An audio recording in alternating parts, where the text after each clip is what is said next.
And welcome Raymond, a relatively new agent with us, and Anna, who I call my reflection, is visiting the meeting. Hey Raymond, good to see you. And let's just go to look at a couple of things that have come up this week. Okay, what happened to my zip forms? Oh, well, I guess I'm gonna have to go back through this here. But I had this teed up, but it disappeared on me.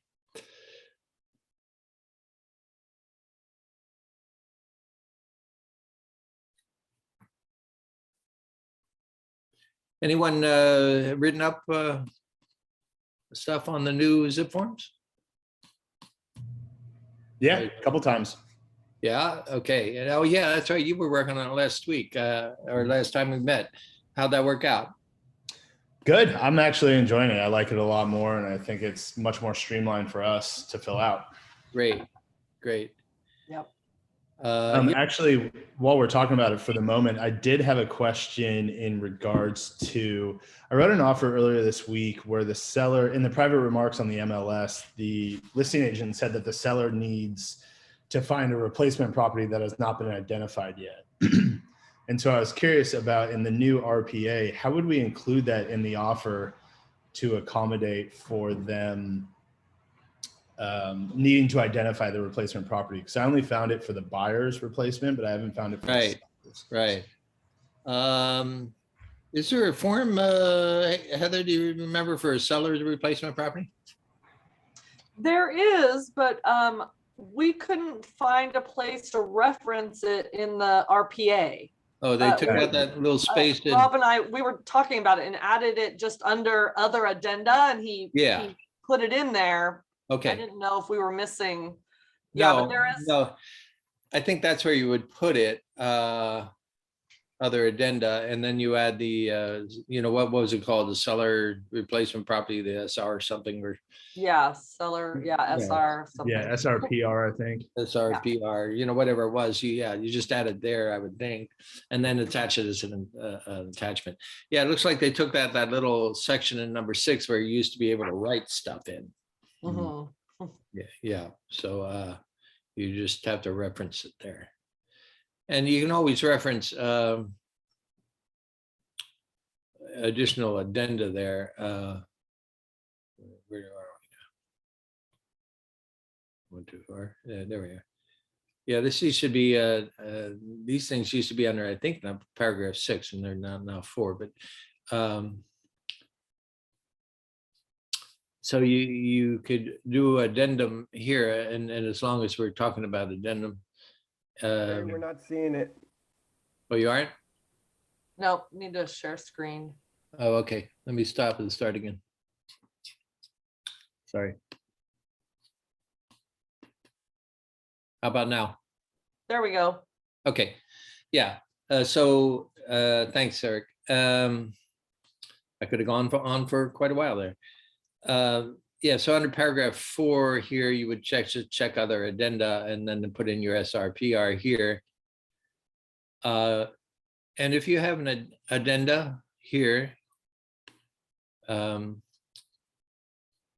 let's go look at that form, because Heather wanted some clarity on that. Here's an addendum number 1. Put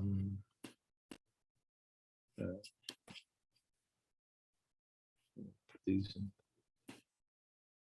order again. Okay. Addendum number 1.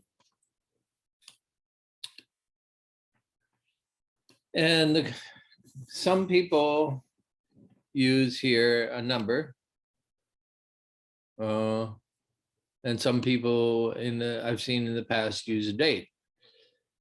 I used to use the dates, but then it was referenced to me that you could have a addendum number 1. By using the date, it doesn't automatically tell you the order of the addendum, and obviously it gives you a reference point, but it, I was told it's a little easier to reference it if it's numbered. So I don't think there's a legal difference at all. But just so it's easily identified. So I've gone to number addendums and same with counter offers, or, if you're working on a counter offer number 1, and then you get to counter offer number 2, it just counting them that way seems to be an easier way to do it. Does that answer your question, Heather? Yep, thanks. Okay. Yeah, there's no legal, or we don't have any company policy per se. It's just so you can easily find where you left off last time and start up again. So one question that came up on the RPA, this one, and it really hasn't changed, I don't think, in the sense of, oh no, I got the listing group, sorry. First.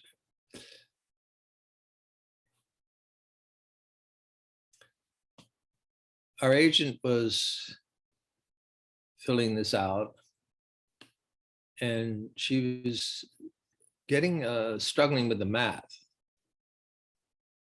And so we were going to put in a purchase price here, it's 600,000. And we're going to put an initial deposit of 6,000. And you see it already says it's 1% of the purchase price.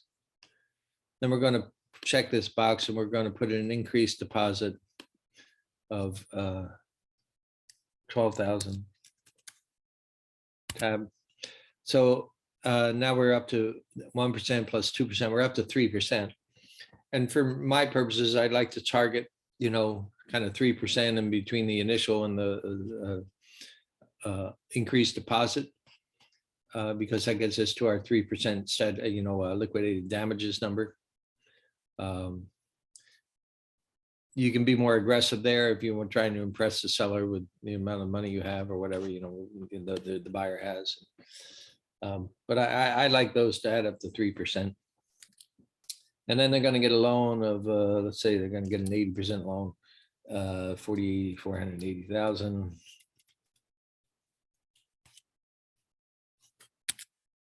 And that's 80%, it says in there, and that leaves you, it does the math down here, it leaves you 102,000 that they're going to have to come in at closing. And over the phone, I couldn't quite figure out what our agent was doing, but she said this number down here was not taking into account the initial deposit and the increased deposit. Which didn't make any sense if you started. So all I could tell her was, well, just start at the top and put one in, put them in sequentially, and the program will do your math for you. Now, I don't know. Let's see if you take this out and just put in. You can't put in 80% here. You've got to put in a number. You can't put in a percentage there. You got to put in a number. So I'm not sure exactly what you did, but she didn't call back, so I think it all worked out. Anyone else have any math problems, sir? We've got, it comes up rather frequently about a buyer wanting access to a property. And that's all covered in paragraph 12A here. And this, I don't think has changed. But it does come up as a periodic question. So worth covering again. Okay. So number 12 is the buyer's investigation of property matters affecting property. Buyer shall, within the time specified in paragraph 3L3, have the right at buyer's expense, unless otherwise agreed, to conduct investigations, inspections, investigations, tests, blah, blah, blah, buyer's investigation. Okay, so the time frame is within the time specified in 3L3. And 3L3, sorry, this is not reacting quite the way it should.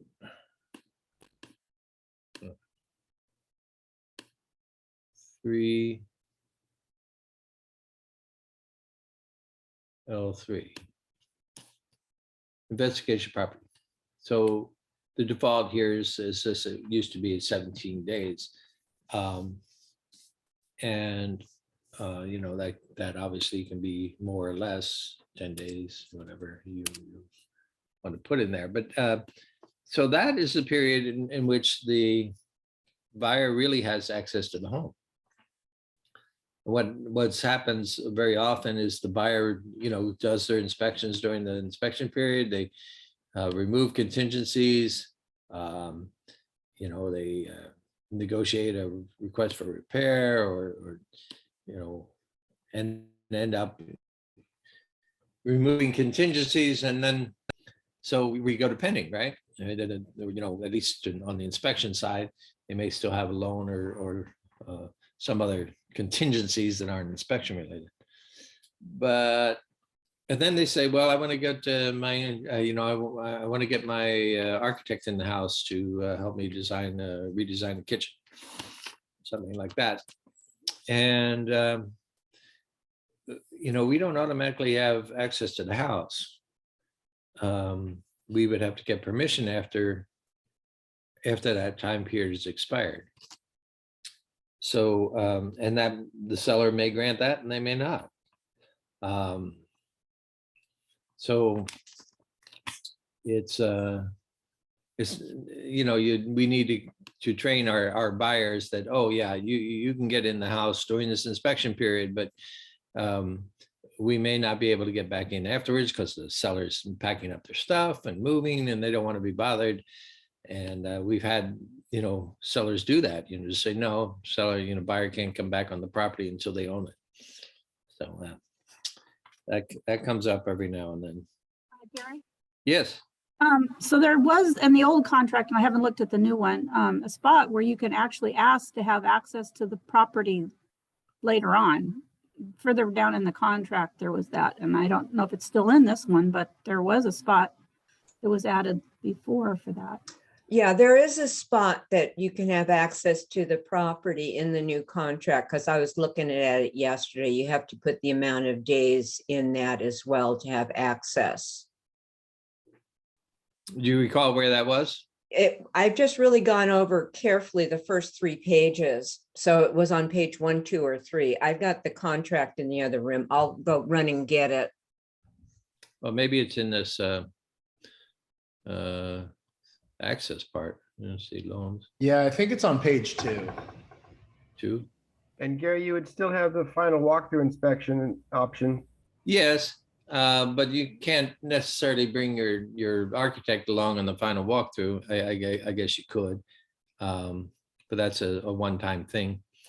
Oh, it's called informational access to property. It's L3. Okay, that's down Yeah. here. Well, again, that's default. The buyer's right to access the property for informational purposes, not a contingency, does not create cancellation rights and applies even if contingencies are removed. Okay, Mhm. but the default is still 17 days. So if you wanted, let's say you have a 60-day or 45-day escrow and you wanted the buyer to have access during the full escrow period, then I guess you could put 45 in there, right? Yeah, that's what I was thinking too. Yeah, okay. Good, thanks for pointing that out. I hadn't seen or used that clause before, and I don't recall it in the old contract either, but Yeah, I don't recall it in the old one either, to tell you the truth. I Right. think that's a good thing to have there. yeah. Okay, it's good to know. So if you're working with a person who is going to do renovations to the house, you know, before they move in, and you have a discrepancy between the closing date and the inspection date, you might ask them as you're filling this out, are you going to want access to the property after you remove contingencies? Because we can ask for that in the contract, and that's where you would ask for it. Hey, Gary, I have a question. Yeah. Go ahead. On L3, the second column is 8C and 12. What does that mean? All right, so this refers to the paragraphs in the contract that reference this, these particular things. So you go down to 8C, and it says investigated property. This agreement is as specified in paragraph 3L3, contingent upon buyer's acceptance of the condition. And you see paragraph 12. And you go Okay. to paragraph 12. So those columns just reference the actual paragraph in which these things are discussed. Gary, I've got a question. Yeah. Under M, which is possession, we've got time of possession and then seller occupied or vacant units, which is M1 and M2. Right. So we wouldn't, if a seller was going to rent back, would we still put the time of possession or just go with the seller occupied or vacant units? I mean, do you have to fill out both? It's got me confused. Well, yeah, it says here, in time of possession, you're still going to want a time of possession. The default is 6 p.m. on the date specified as application in 3M2 or attached TOPA. So 3M2 talks about whether the seller is going to have a SIP, Right. leaseback. So yeah, you would, even if you don't check M1, it's still there because there's a default of 6 p.m. Okay, so you would have to put upon recordation of the deed? That doesn't make sense to me. The default is upon recordation. The default is upon notice of recommendation or 6 p.m. Oh, okay, you'd have to check 6 p.m. So your default is actually upon recordation. So you get notice of recommendation at 10 in the morning, then that's your time of possession. Well, that's what I thought, but if they're going to rent back, then you'd fill out M2. Yeah, then you would check here 29 or fewer days, you'd have 15 days here, they're going to rent back. And then. Yeah, that just is confusing to me. Yeah, no, it's, I think when you stack it all up, it makes sense. Okay. Last thing on the RPA was we went through a situation where the buyer removed all contingencies, investigations and inspections. Property went pending. Day before closing, buyer says, I'm going to cancel the sale. So the immediate question becomes, what happens, to the deposit? So the only references to the deposit is this H, what paragraph H is? I think it's 14H. Effective cancellation on deposits. And then it talks about a notice of cancellation pursuant to the rights duly exercised under the contract. And then it talks about what they do if the cancellation is made under the rights duly exercised under the terms of the agreement. It doesn't say anything here. And I went searching around and I couldn't find where the contract uses the term default. Like the buyer, technically we say, well, the buyer's in default under the contract and the seller can retain their deposit. Didn't the old contract have default in there? I thought it did. I thought it did too. but I'm not finding it in this new one. It's not under definitions here. And I couldn't find a paragraph about buyer's default or anything like that. So I think there's buyer's right to cancel, well, that's what the rights they have to cancel, but when they cancel without the right, it becomes a legal matter, and default is a legal definition that, we can't really say, whether the buyer's in default or not, or what the seller's options are. I mean, the seller always has an option to sue for specific performance, possibly, or under liquidated damages. Maybe it's mentioned in the liquidated damages part. Where's liquidated? Yeah, I think that's where it mentions default, just in liquidated damages. Yeah, okay. Okay.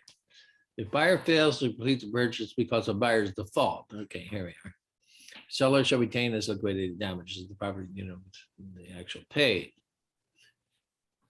So that's if it's a single family 1 to 4, or even in I guess in another contract that you'd agreed to liquidated damages, you couldn't sue for specific performance because you agreed to take liquidated damages.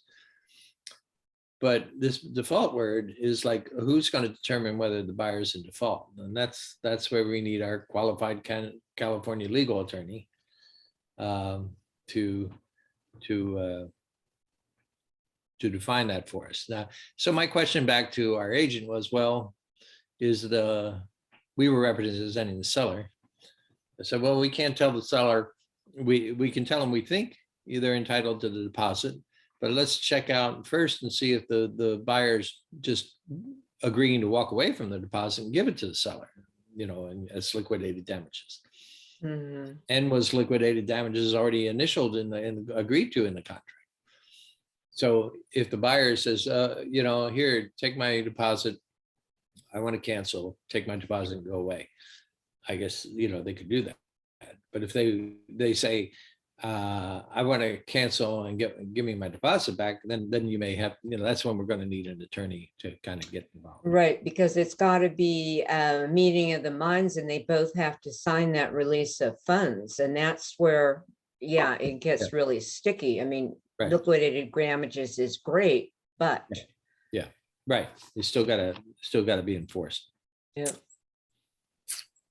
Okay, so that's pretty much it. I had on my list. I'll stop sharing here and make Heather a co-host so she can share what she's going to share. Gary, Kendra has a question there in the chat as well. Okay, sorry, I've been on. No I've been worries. looking at the chat. Let's see, what does Kendra say?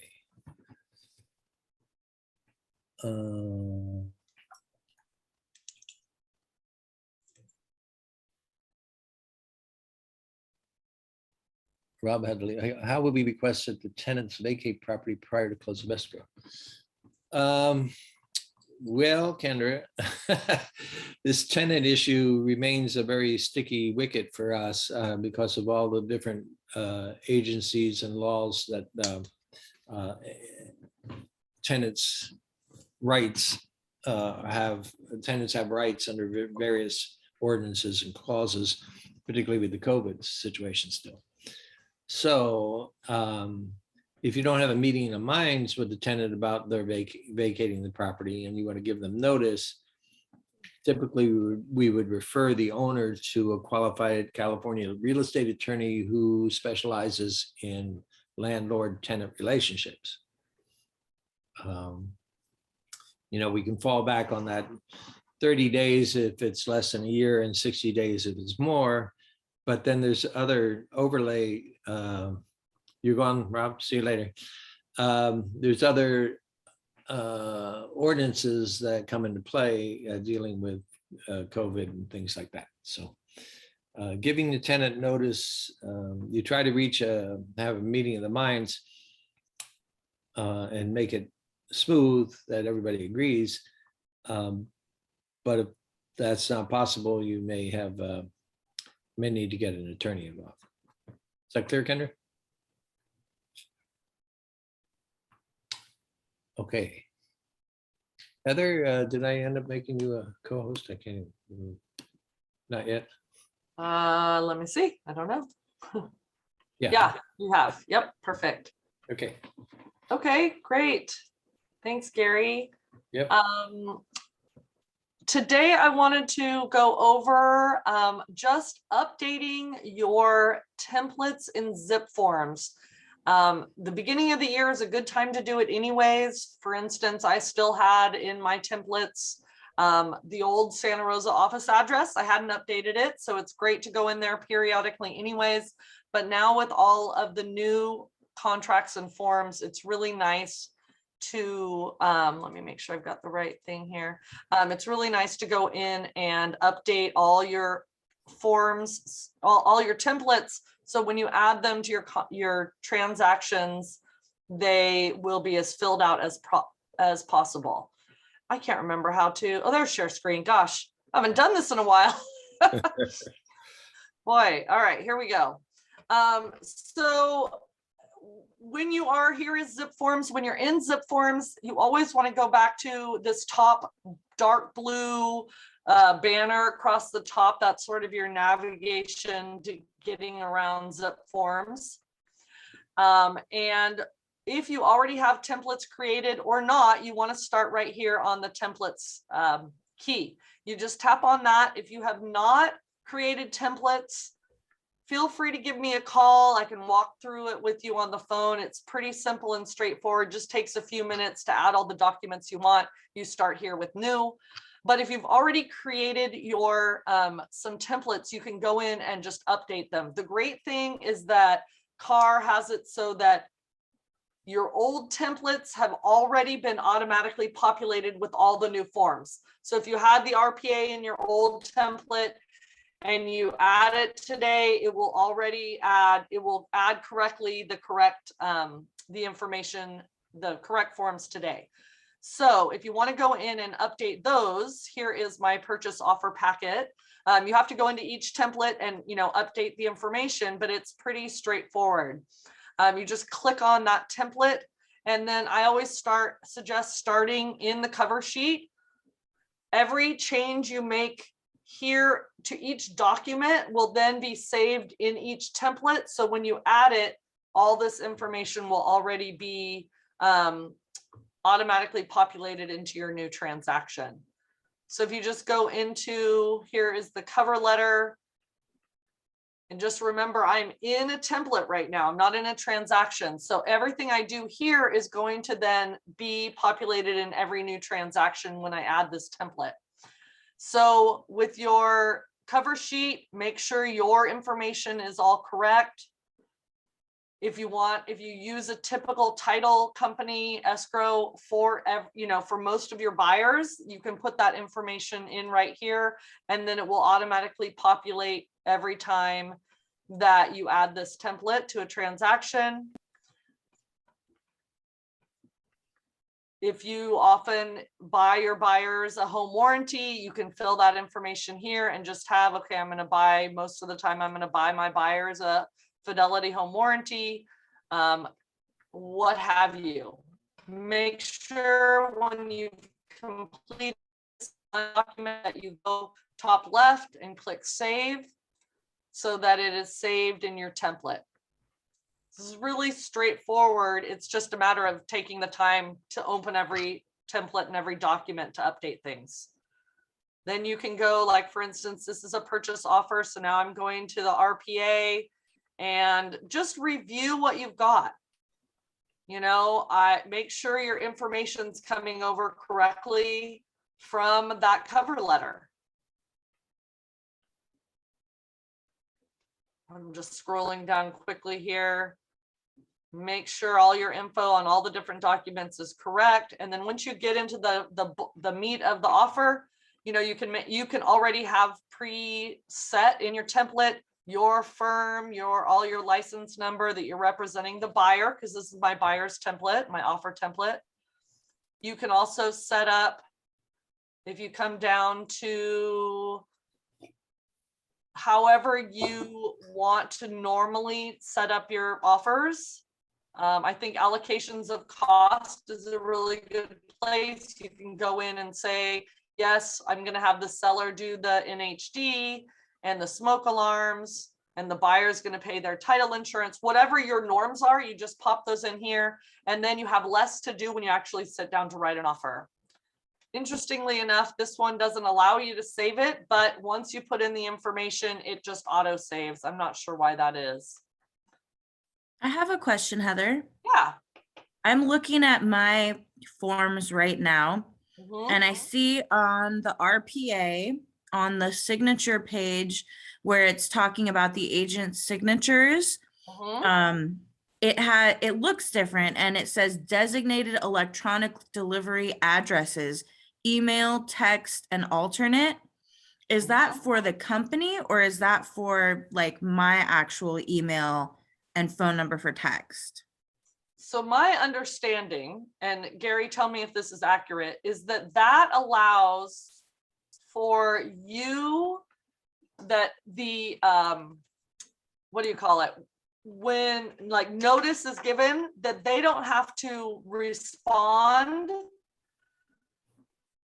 for receipt, that they actually, just by delivering the document, it makes it considered delivered. They don't have to respond to it. So you would put in your own email and however you would want them to notify you of anything. Got it. So So we accurate, don't Gary? have to put our text number if we don't want to have text be a designated delivery vehicle. Exactly. Yeah. Okay. And let's see, where is that on here so I can show Down, everybody? down a little further, I think. Yeah, there you go. Page Okay. 16 of 16. There Yeah, you right go. there. So yeah, so for instance, this one is my buyer template. So yeah, I would go ahead and put in my email if you want to receive those by texts, and in your seller templates, you could go ahead and put it in for, as the seller right here. Got it. Thank So, you. yeah, I think that's really nice. I've actually been putting in, when I'm submitting an offer, I've been putting in the seller's agent info there so that I can send things and it's considered delivered just by delivering it, and they don't have to respond. Does that make sense? Yeah, I'm curious, Heather, why that it didn't autofill your email in there. That's a great question. I have no idea. Me too. I've had my templates filled out with my email and it didn't autofill it there either. I guess it's an option because you could leave that blank and then the notice would have to be like it has in the past instead of. Right, you'd have to confirm receipt. Yeah. Yeah. That may be why. So Yeah. I think this is a great thing. So I would definitely add it. I'm going to add it to all my templates. Thank you. Yeah, thanks, Julie. Great question. Yeah, that's the thing, is just go through it's a brand new contract, right? So go through it all and see what you want to have just be your standard. Okay. And all my template, in my template, I'm always going to, or most often, obviously when you go to write through everything again, but at least it's mostly filled out. You're less likely to forget, checking a little box. So. Now you have your save button is active there now. So Oh, it maybe- was. Oh, because I Yeah. Oh, because I Yeah. added something, and Yeah. now it probably, look, it didn't save it. I have a Oh, it did. question. It did save it. Okay. Anyways, all right. Yeah, little technical things, right? So then, it's really straightforward. Just take the time and do it, right? So then you want to go over to your new listing. You want to go into each of the templates you use regularly. Obviously, this isn't actually a sample one, but go in and just go through the contract and make sure it's all filled out the way you want it. And it'll make your whole year a little easier, that when you apply a template, a lot of it will be done for you. Heather, Yeah. the new RPA, is that designed for 1 to 4 units? I believe so. Yeah. I mean, I assume it's good for duplex and triplex and Yes. fourplex. Right. Yeah, 1 to 4. Yep. Super. Yeah. Any other questions or anything?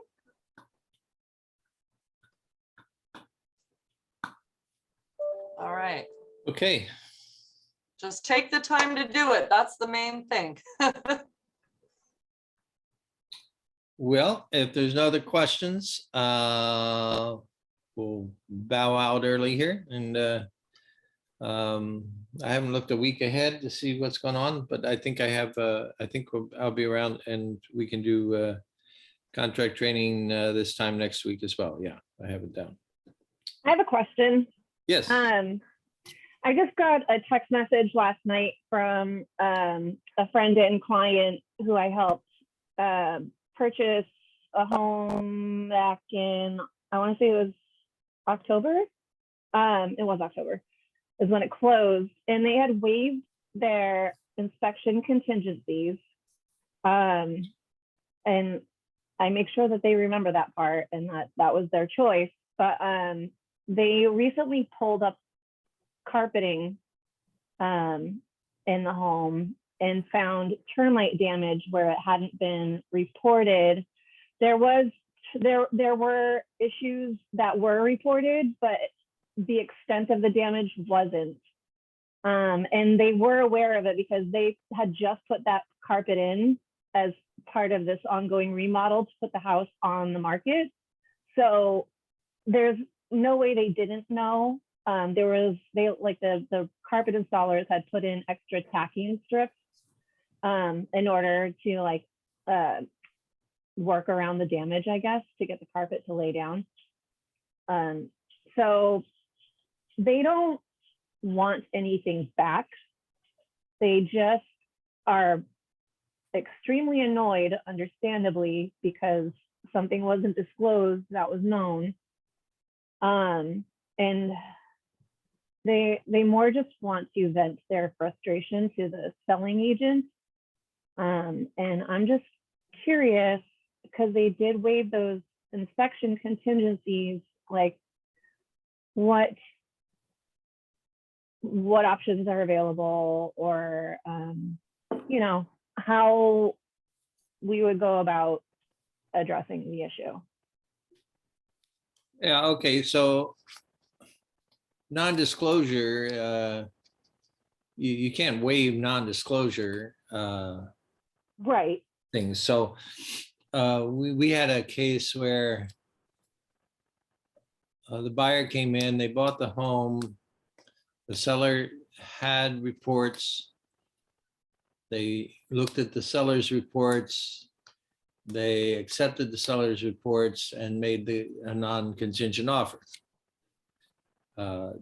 Case is complicated by the fact that the buyer is a licensed real estate agent with a great deal of experience over 40 years. Even though she was not representing herself, she was using another agent to represent her.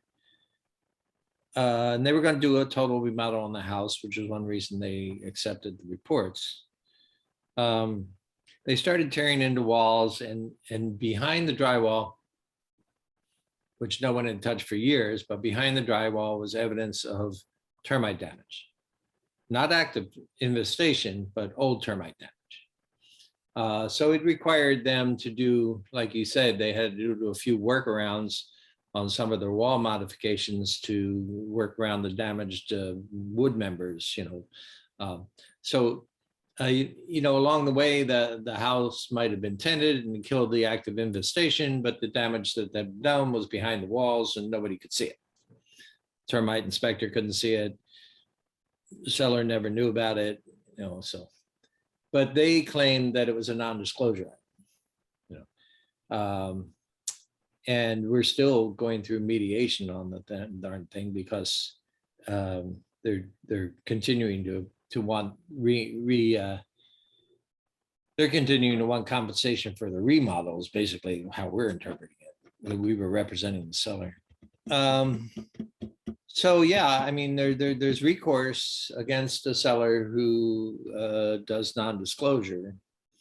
But if they're just wanting to vent, I would say just write a letter. I would suggest, why don't you just write a letter? I have a complaint against Bank of America right now, and I decided rather than go through the phone thing and try to get to the right person, I'm just gonna write them a handwritten, 2-page handwritten letter. It'll get somebody's attention, right?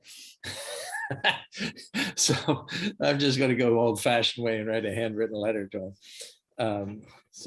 That would be a solution. Just write a letter, we're really disappointed, this was not disclosed. We think you're crooks.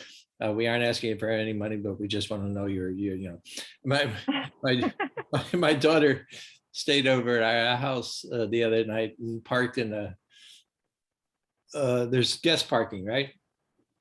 And typically you would get 4 cars in the guest parking. And I guess when she pulled in, one car was a little askew. So when that car pulled out, she was a little askew, and so there were only 3 parking spaces.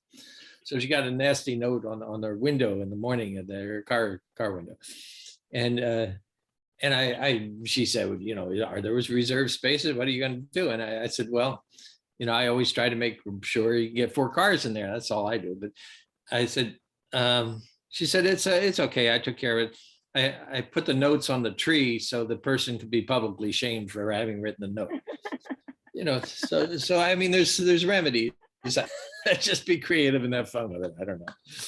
Okay, thank you, Gary. Okay. All right. Anything else? I like those solutions. Yeah, you're right. And then she said someone else left her a note on her card and say, I'm sorry they left you a nasty note. So, things come around. I had a client that just closed who they had sort of a similar situation where the seller's agent did not disclose that there was an investigation going on by the building, like the building code office. They said the building was not permitted, but they didn't say that there was code violation enforcement investigation going on. Yeah. And my buyers found out about it and then went through with the city all the things they needed to do. And that really changed it changed how the situation was being handled. They went from being excited about the house to just being angry at the seller's agent. Yeah. And when the seller's agent came to get the sign, thankfully we closed. But when the seller's agent came to pick up the sign, my client very sweetly said, well, it would have been nice to know that the house was under investigation. And she says, well, I told you that the house was not permitted. And she says, very sweetly says, I think that's illegal. And she got her laugh and she got what she needed to say out at the end of the day, and it closed. And I said, if you're going to do anything, if you're going to file any complaints or do any letters, close the property first so you have your house and they don't try something tricky. Yeah. And then do what you need to do later. So, Yeah. but she got to say, I think you're doing something illegal to the agent's face, and now she feels vindicated. Yeah. But that reminds me of 2 things actually going on right now. So one is we're representing a buyer and a seller, both the same agent. So we have single agent, dual agency, which is kind of pin a big bullseye on my back and see if you can hit the arrow. And the seller bought this house to do a flip. He got too busy and couldn't get around to it, and just going to resell. And our TC sent them seller's disclosures, and they said, I don't have time to fill these out. And of course, our agent said, well, listen, you're legally required to fill these out. So, if you don't fill them out, it could be a legal problem. And he says, I don't have time to fill those out. So I said, we have to document that we've asked him to fill them out and that he's refused. We got to go through that documentation. But I also suggested, he probably got disclosures when he bought the house. Maybe you can just dig up his old disclosures and at least provide those, and see if that satisfies the buyer for not getting the actual disclosure. So we're still working through that. The second one that's kind of an active situation is we have representing a buyer buying in a condominium of about 50 units. But the homeowners association seems to be like in complete disarray. They don't have a professional manager. the volunteers who handle it, you know, kind of messed it all up. And there's a lawsuit. One of the owners has a lawsuit against the homeowners association. And we were notified that there was a lawsuit, but not given any details about the lawsuit, not a copy of it or anything like that. So the buyer, our buyer, has held off removing the approval of the homeowners documents until they get the documentation around the lawsuit so they can see what it's about, which is a valid thing. So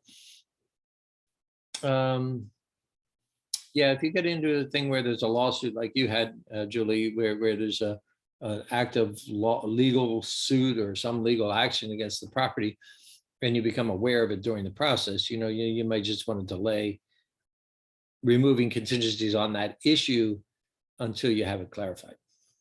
I know Yeah, you couldn't do it in your circumstance, but yeah, that would be. we removed contingencies late. Yeah. They wanted us to remove the contingencies first and then sign something saying that my buyers accept all the legal responsibilities that come from, you know, the city. And I said, there's no way they can remove contingencies until they even see this paperwork and then sign it. So, yeah, but we only closed 2 days late, so that was pretty good.